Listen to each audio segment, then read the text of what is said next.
হে বেরাদার, বলছিলাম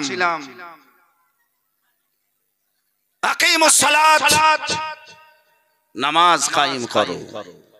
যদি কেউ বলে যে তোমাকে আর আমল করতে হবে না, আর যদি কোন হারামখোর মৌলবীতে বলে এক রাকাত নামাজ কম পড়তে হবে, তার জিভা শুধু কাটা হবে না,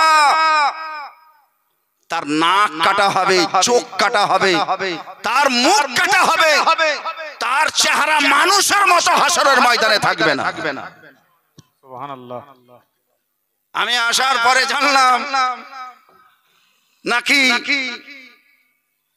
জোহরের 4 রাকাত নামাজ ফরজ, যদি 4 রাকাতকে কেউ ইনকার করে দেয় যে 4 রাকাত নেই, তাহলে পাকা বদমাযহাব হবে, পাকা গুমরাহ হবে। নিজের সুবিধার জন্য 2 রাকাত নামাজ কোথায় পেলে তুমি?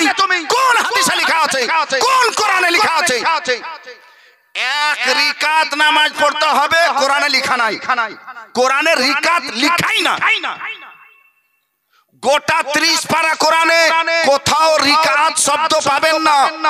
2 রাকাত পড়তে হবে, 4 রাকাত পড়তে হবে, 5 রাকাত পড়তে হবে, 10 রাকাত পড়তে হবে, 12 রাকাত পড়তে হবে, তারাবির 20 রাকাত পড়তে হবে, 1 রাকাত পড়তে হবে, ফজরের 4 রাকাত পড়তে হবে, জোহরের 4 রাকাত পড়তে হবে, 20 রাকাত পড়তে হবে।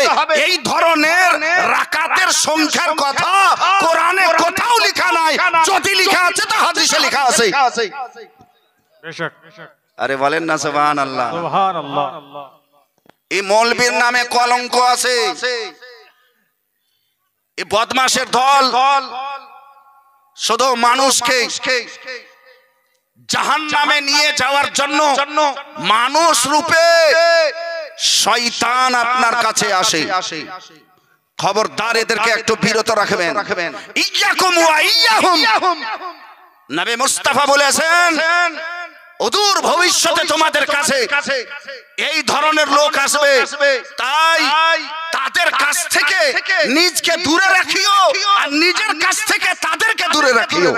সুবহানাল্লাহ। আরে জোরে বলেন সুবহানাল্লাহ। সুবহানাল্লাহ। লা ইউদিল্লুনাকুম, যেন তোমাদেরকে গুমরাহ না করে দেয়।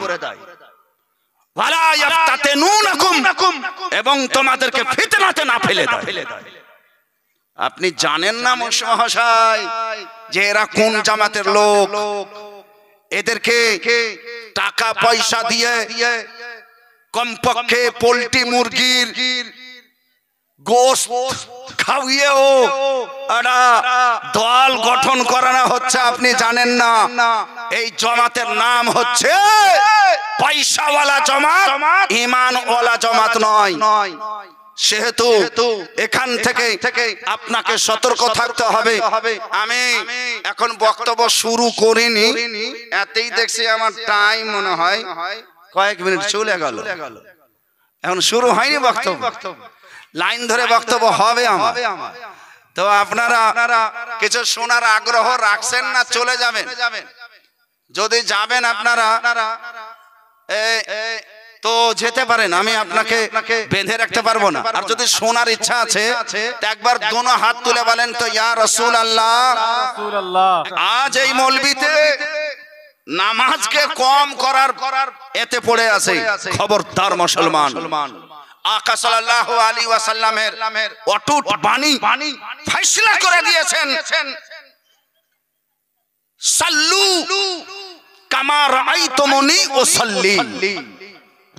তোমরা সেই নামাজ পড়বে যে নামাজ আমি আদায় করেছি। আরে ঝুমকে বলিয়ে সুবহানাল্লাহ। সুবহানাল্লাহ। যেমন ভাবে নামাজ আমি আদায় করেছি সেই নামাজ তোমাকে আদায় করতে হবে। 4 রাকাতের জায়গাতে 1 রাকাত বাড়তি পড়লে তোমার কবুল হবে না, 4 রাকাতের জায়গাতে 2 রাকাত পড়লে তোমার কবুল হবে না।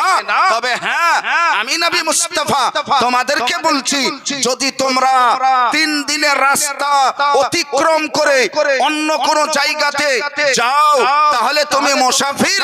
তোমার সুবিধার জন্য, তোমার সহযোগিতার জন্য আল্লাহ পক্ষ থেকে 2 রাকাত মাফ করা হলো, 2 রাকাত তোমাদেরকে পড়তে হবে। অর্থাৎ অর্থাৎ 4 রিকাতের জায়গাতে 2 রিকাত পড়তে হবে অবস্থা মুসাফির থাকলে। যারা ঝুমকে বলিয়ে সুবহানাল্লাহ। সুবহানাল্লাহ। বেশক বেশক। মুসাফির থাকলে। আর যদি মুসাফির নয় তাহলে তোমাকে 4 রিকাতই পড়তে হবে। আসরের 4 রিকাতই পড়তে হবে, এশার 4 রিকাতই পড়তে হবে, ফজরের 4 রিকাত পড়তে হবে। 2 রিকাত সুন্নাত, 2 রিকাত ফরজ। ফজরের যদি 2 রিকাত সুন্নাত কাজা হয়ে যায় এটাও আদা করতে হবে, যেহেতু এটা শুধু সুন্নাত নয়, এটা ওয়াজিবের কাছাকাছি সুন্নাত। বেশক বেশক। হে বেরাদার, আগে বাড়ুন, আপনাকে আমি ইনশাআল্লাহ শোনাচ্ছি। তবে আমার মায়েরা বোনেরা বলবেন মৌলবীটা খালি কি কি বলে গেল আর একটা গজলও বললে না, এরকম কথা আছে না নাই? এই মৌলবী আর ডাকা হবে না, এটা গজলই জানেন। মেয়ে ছেলেদের কাছে বড় মৌলবী সেই মৌলবী যে মৌলবী গজল জানে। এটা কথা ভুল বলছি না ঠিক বলছি? যখন ঠিক আছে তো আমি ওদের কাছে হার মানতে চাই না বাবা। ওরা যে আমাকে বলবে এই ভালো মৌলবী নয়, এটা আমাকে ভালো লাগবে না। তো ওদের কারণে একটা গজল শুনতেই হবে আপনাকে, যেমনই হয় এটা শুনালেন। তার আগে একবার বলেন তো সুবহানাল্লাহ, সুবহানাল্লাহ, মাশাআল্লাহ। তো